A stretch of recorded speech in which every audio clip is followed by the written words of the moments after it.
Today we are going to discuss one of my most favorite topics in the whole wide world, and that is where the biblical woman, think of maybe a Proverbs 31 woman, meets that of cottage industry.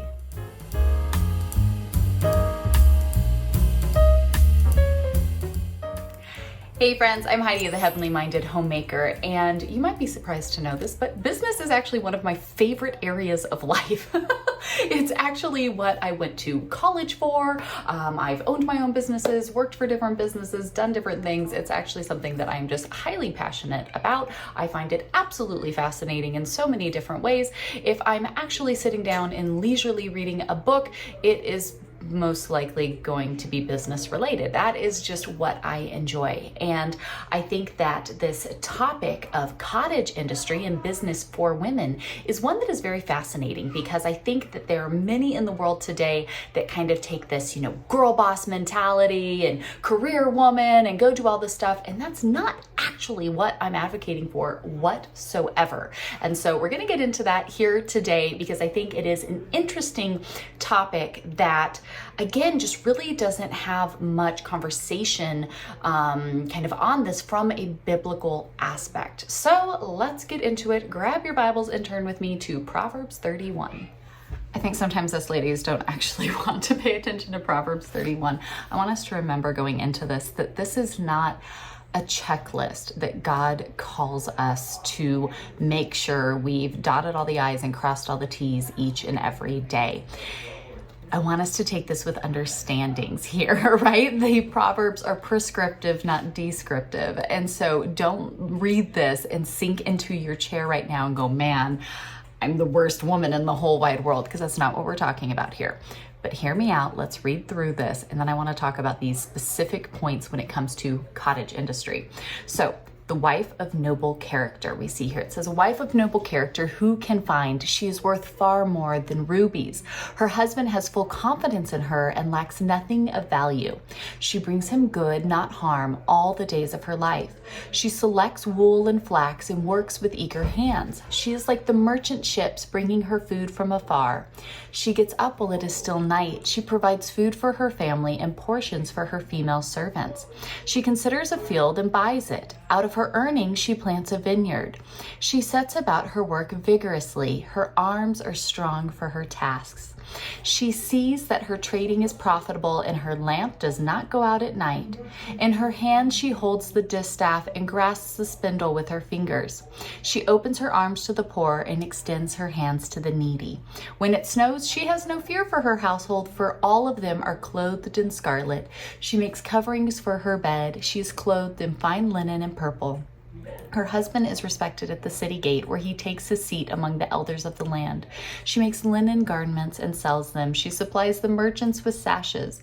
She is clothed with strength and dignity. She can laugh at the days to come. She speaks with wisdom, and faithful instruction is on her tongue. She watches over the affairs of her household and does not eat the bread of idleness. Her children arise and call her blessed, her husband also, and he praises her. Many women do noble things, but you surpass them all. Charm is deceptive and beauty is fleeting, but a woman who fears the Lord is to be praised. Honor her for all that her hands have done, and let her works be praised at the city gate. Now, we're probably reading that going, wow, wouldn't that be nice, right? Or at the same time, I'm really an awful person who isn't checking off all of these boxes, right? I don't want us to take it that way, but I want us to glean some wisdom here from this Proverbs 31 woman in relation to our role here as a modern woman who is wanting to not waste away, right, with that idleness, but to pursue cottage industry as well. So what do I mean by cottage industry? Well, at first, actually, that term was used that I saw by Dr. Raymond and Dorothy Moore. They have a bunch of books. I love them. And Better Late Than Early is a homeschool book that revolutionized my outlook on childhood education and how I educate my children. And I've collected all their books that I ever find at thrift stores. And they're so common sense, down to earth, just timeless treasures of truth. And Minding Your Own Business was one of them, where they talk about this idea of cottage industry, and cottage industry being business that comes straight out of the home and the impact that that can have when the whole family is involved in it. So I'm not talking, girl boss culture, side hustle, all of that. That's not what we're talking about. It's industry that the whole family is involved in. And it really stood out to us because when I first found all of this, and years ago when we were, first started sharing on YouTube and things like that, we owned a business. I was a wedding florist and coordinator, and we did tons and tons of weddings every single year. Excuse the chaos out in my household. And you can tell they just open the door for the dogs as they go running down the hallway. So it was really interesting to me to see this because we had this business that, yes, the whole family was kind of a part of, but it wasn't created to be something that we would all be a part of from the beginning. I think that for many of us women, this idea of being able to add to the income is one that is really important, especially in our modern financial situation where most of us are struggling. We're having a hard time making the ends meet. So whether you currently in a career and doing that and really feeling the calling to be home and to put your priority first as homemaker, keeper of the home, and you're just unable to do that, with the demands that your current job has on you, whether you are a stay-at-home mom and you're stay-at-home wife, stay-at-home mom, whatever it might be, and your home's your priority, but you need to find some way to kind of supplement some of that income in, or maybe, your husband, you guys are just looking to move to something that is home focused. So that way that can be your priority. And then you're able to, make an income, in the ways that you want to. I think there's a lot of different conversations to be had here. And I think that we should do a total breakdown of Proverbs 31. So if you haven't joined us already for our biblical womanhood study we're doing this summer, we talk about all of these things and how important it is to take this and other scripture, into mind as we look at what God's design and desire for our lives truly is. But I think it is very important to look at this and go, okay, there's nothing wrong with making money, with earning money, right? It's not that women have to just be at home in the kitchen cooking and cleaning all day and you can't earn any money. Scripture calls us in Titus 2 to prioritize our home. Our first ministry is home. We keep and tend the home first and foremost. And we see so many details of that here in this ideal Proverbs 31 woman. So not saying that we need to be checking off every single thing on this list, but we can really learn a lot from this and kind of get this idea and encouragement of things that we can do when we're prioritizing home.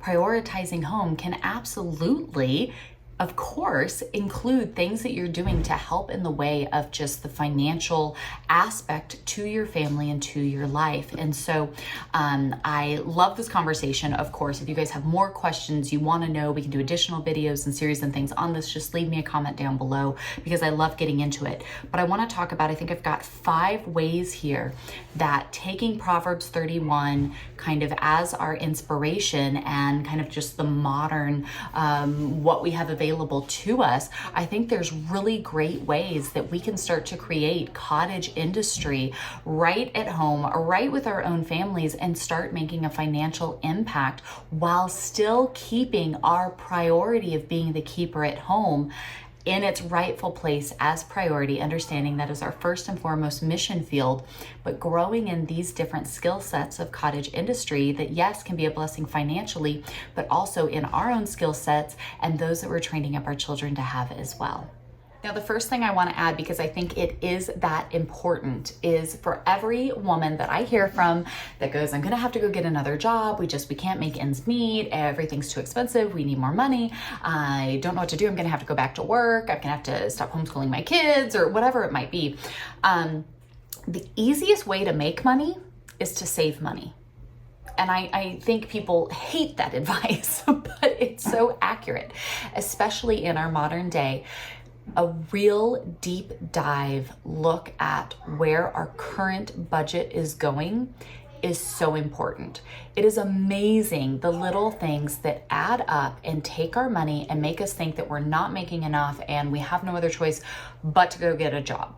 The easiest way to make money is to save money. And so before you do anything or think, all hope is lost, the most important thing that we can be doing is really to take a true assessment of where we're at and where all of our money is going in the first place. Maybe it's subscriptions. Maybe it's, not being, on it with a food budget. And so therefore, if you're not being dutiful to meal plan and do all of that and really be creative with what you're doing, then you're spending all this extra money. Maybe it's, just little purchases here and there. Maybe it's bigger things like how much you're paying for a house, how much you're paying for cars, extra cars, things like that. A lot of times the quickest way to make money is to really scale back because you're living above your means, or you're living above the means that you really want to get to.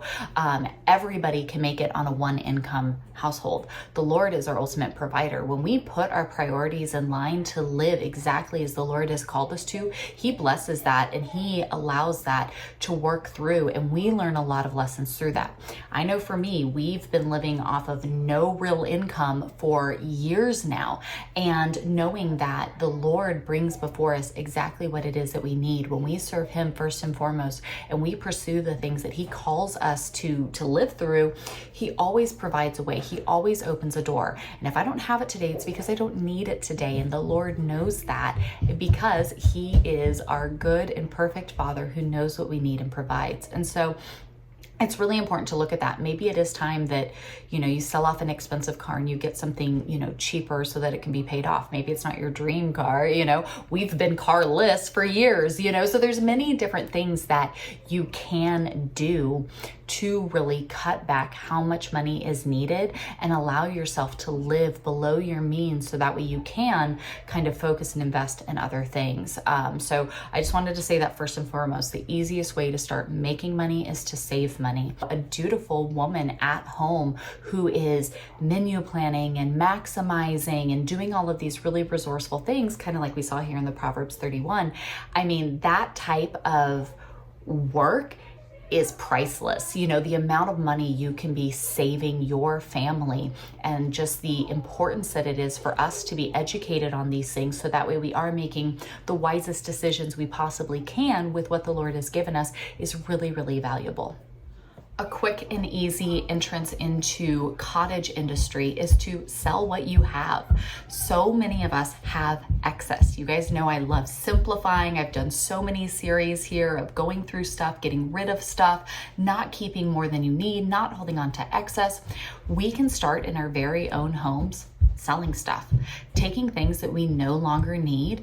And now I say the quickest way is to take them and just donate them, right? Let them go. But if you're really needing to look at starting some cottage industry and getting some sort of family business going, you can really get dutiful about reselling.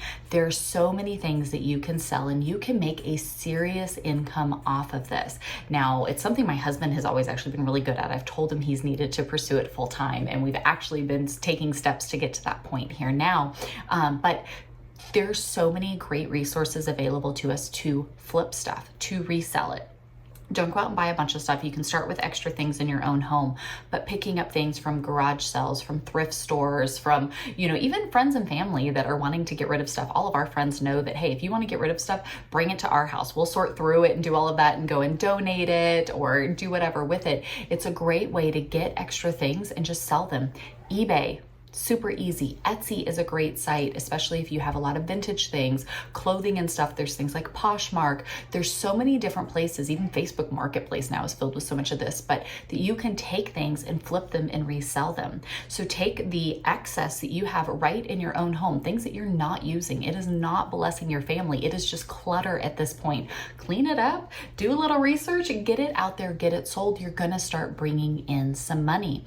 Now, if you want to be disciplined about this, you want to really work towards this and take it seriously to flip stuff, to resell it, you can really start bringing in an extra $1,000 into your home quite simply. It really doesn't take much other than a little bit of structure and discipline. But again, these are things that the whole family can get involved in. Everybody can do this. My kids love finding stuff at the thrift store and doing some research into how much can this resell for. That's money that they can make. They can start their own little, side cottage industry here of selling these things and bringing in some real money in easy time. The next thing that you can do is you can share what you know. Everybody Everybody, I promise you, is really knowledgeable about something. There is something that you know how to do or how to work or how to whatever really, really well. Now, it might be something kind of silly and simple off to the side. Maybe it is this really cool big thing over here. Everybody knows something, and simply just sharing what you know can be a very profitable cottage industry. Now, this can look like starting a YouTube channel or having, some social media, account that you want to start creating content for. This could be something like creating a course that people could purchase, whether it's a video course that you put together and put on a platform, or it is like an ebook or some sort of like digital course like that. Maybe it's printables and planners and sheets and forms and things like that that you could create and then sell to others. Everybody is knowledgeable about something, and you can absolutely monetize that knowledge. And so I think that's something that's really important to know, that yes, we can resell things, we can do that, but you also can start a cottage industry off of sharing what you know. Maybe your family, you guys have a farm and you homestead and you're very knowledgeable about things like that. Maybe it is, you've worked really hard, you live the suburban life, but you've worked really hard to get out of debt and pay off all your stuff, right? You can share that knowledge of what you've done. Maybe you're really good at baking. Maybe you're really good at crafting something. Maybe you're really good at some sort of, technical something or rather. Maybe it comes to how you homeschool or how you handle, raising children with special needs or whatever it might be. I mean, literally, with our day and age of technology, the options are endless. There's something that you are really good at. Maybe you are the go-to person for how to get stains out of any type of fabric, right? Like, you are the person who knows that and knows it well. You can monetize that. Now, things like creating a YouTube and social media or stuff like that, sure, they take time. You're not going to make $1 bajillion, overnight. It takes a lot of different skills that you will learn over time to learn how to do these things. I share a whole series of videos on how I do YouTube and how I film and edit and upload and go about all of that. You guys can check that out down below. But making courses, putting together things, these are all skills that, sure, might take a little bit of time to learn how to do them, but they're not difficult. Anybody can learn how to do this. It takes time, it takes discipline, it takes effort, but those can absolutely pay off for you. Everybody has something they know about really, really well, and you absolutely can turn that into something that is monetized, that is a cottage industry that can grow and go out and produce something there to be a blessing back to your family. And so really thinking about things, right? When people come to you, right? What is the thing people come to you about? What is that thing that you're just really passionate about and you know a lot about, that you love talking about? For me, I love finances. I was a financial planner before. I've owned businesses. I've done different things. Like, I love it. I went to school for business. Like, for me, that just makes my mind tick. Like, I just, in my spare time, in my free time, people ask me, well, what type of content do you watch on YouTube and what kind of podcasts do you listen to?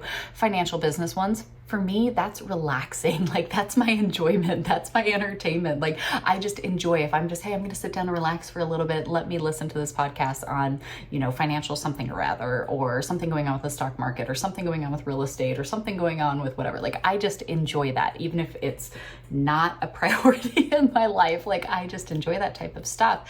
And so there's so many ways that you can put that together, bundle that up with, a course, a little ebook, some printables that you can use, and you can absolutely put that out there on one of many platforms, monetize that, let it go and be a blessing to someone else. And then that little bit that you make back in can in turn grow and be a blessing to you and your family as well. So, yep, we can sell what we have and we can share what we know.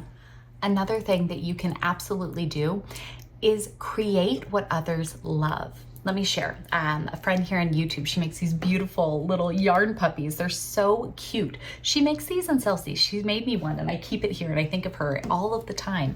beautiful Sabrina, who I love so much. She is so handy with the things that she just makes and creates. You can make things that you know others will love and sell them. There's so many ways to create things and sell them. Of course, there's places like Etsy. You can set up an online shop. You can go to festivals and fairs. You can look at local businesses and, hey, can I put, would you guys be willing for me to partner with you and share these things through here? There's so many different ways to sell things that others love. And it amazes me, like we live in North Carolina, and every town, especially over the summer, has so many festivals and fairs. Churches have craft fairs. I mean, there's so many different outlets. And the things that people sell, there's always a line, right, of people just lining up and buying all of the things. It takes work, it takes time, but especially if there's something that the whole family can get in, the whole family can work on tending and creating, especially if you have a very crafty family, people want to learn how to do things. That's a really easy way to start up a little cottage industry where you have some things that you can sell. Now, it's probably not going to make you $1 million overnight, but it doesn't mean you don't do it. We just met at one of our local fairs that we just did here the other day as a family, with a family who bought a freeze dry machine, and they freeze dry candy. I'd never seen this. It was so fascinating. We stood there and talked to the guy who told us all about it. We sampled all the different candies, and it was so crazy. They do it for like kids with braces or anybody with tooth issues and things like that is kind of what started it, that you can now eat these candies and there's no like sticking and pulling on your teeth. It was so fascinating. It's so cool. If you've never seen freeze-dried candy before, it was really, really interesting. And he was talking about how they make it now, and they just do festivals and fairs, and they sell so much. They don't even offer online or shipping because they couldn't even keep up with the demand. That's how many people were buying from them. And I thought that was really cool to see these kind of interesting things that everybody can come together and do. There's things that you can make that other people really love that you can sell, you can monetize. Now, let me just add in here, the quickest way is to make sure you're going to kind of be pulling from all of these different categories. You could then write a little ebook, how to sell freeze-dried candy, right? You can do a little video course. This is how we make and sell freeze-dried candy, right? You can combine these different categories to really make yourself succeed here in the area of cottage industry, just like we saw the Proverbs 31 woman doing. And now the last one I want to offer here is that you can market for others. Affiliate marketing is everywhere, y'all. It is so prevalent in our world today, whether it is creating an Amazon store and linking products. For us, like, we don't make a fortune off of this, but if you click on one of our links of something that, we've shared off of Amazon, and I'm sharing it because I use it and love it. So, hey, are you curious what I have? This is the such and such, I use.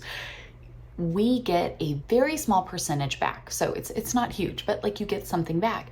If you have a YouTube channel and you link products with their shopping, again, you're not making $1 million, but like you get a few cents back. So if you're going to share things with others, it doesn't cost them any extra. You get a little kickback. There's so many different affiliate things that you can do. Nearly every company out there today has an affiliate program. Honestly, literally everybody has one where if you share it and people like it and they go and get it themselves, it doesn't cost them any extra, you get a little kickback. Companies have found that instead of putting billions and billions of dollars into mainstream advertisements and things like they have for so long, honestly, just giving an affiliate back and having this like word of mouth business really works well for them. I've shared with you guys down below, we have started buying from a shopping club. Everything's made here locally in America, and it's just great products, the normal things you'd be getting in the store, but made here locally without all of the just toxic junks and fillers in them. They're a company that's done that. They've always given kind of that affiliate kickback to the people who shop with them. So hey, if I refer it to you, you go, it doesn't cost you any extra. If you like it, I get a little bit of a kickback. There's so many things like that even without a huge social media following or putting a bunch of videos and stuff out there, there's a lot of different ways that you can activate affiliate marketing with different companies and different options, so that way you're getting a little bit back in this. And so there's just, again, this is a whole area that we could go through for forever, but do a little research into affiliate marketing and you'll see that there's many ways that even as a little cottage industry, you can kind of activate some of those to bring in another little stream of income. So whether you want to sell what you have, you want to teach what you know, you want to go out there and create something that others love and would like to pay money for, or you just want to share what someone else is already doing and activate that affiliate marketing, there's so many ways that you can create a cottage industry right in your own home with your own family starting today. Now, there's so much that we can go into this with, and if you guys want to know more, let me know. We can always do more videos and things on this because like I said, it's something that I'm really interested in, that we've been doing for years and years and years now. And I think that there is a great conversation to be had for those of us who do want to help, who do want to provide. We want to take this ideal Proverbs 31 woman and say, okay, I want to do better in these areas. I see them as good, virtuous things to be doing. How do I bring that together? I don't want to go be a girl boss. It's not about hustle culture. It's not, a materialistic, like worldly thing, but it's being virtuous. It's being wise. It's pouring into good things that can be a help for my family. And so if that's something you guys want more on, just leave me a comment and let me know. We can always talk more about that. But the wisest thing is that in anything, we never rely on just one stream of income. You always want to have ideally 5 to 7 streams of income that are bringing in. We've seen this in how many financial disasters in the world that you think you're all good because you've got this great job and then all of a sudden it's gone. We know that God is the ultimate provider and He brings everything to us and we are to be His good stewards. And it is very wise to look at different ways that we can work through this to be busy with our own hands, right? We have Paul the tent maker. We see all these wonderful, wonderful examples of business owners in scripture, and being able to take that to work quietly with our own hands, not relying on the other system, that we may just live for the Lord in our simple and quiet lives. There's so much biblical application that we can see here. And so looking for different ways that we can kind of bring stuff in a little stream here, little stream here, little stream here, bring it all together to be good stewards and live a life for the Lord, even with a nice little cottage industry that we get to enjoy and participate in, and to be able to teach our children these skills is very, very important, and absolutely something that I think a wise Proverbs 31 woman should definitely pay a little attention to. So hopefully these ideas can be a little bit of help for you here today, kind of get those wheels turning, take these things to prayer. And again, you have questions, you want to know more, leave me a comment down below. I would be more than happy to share with you.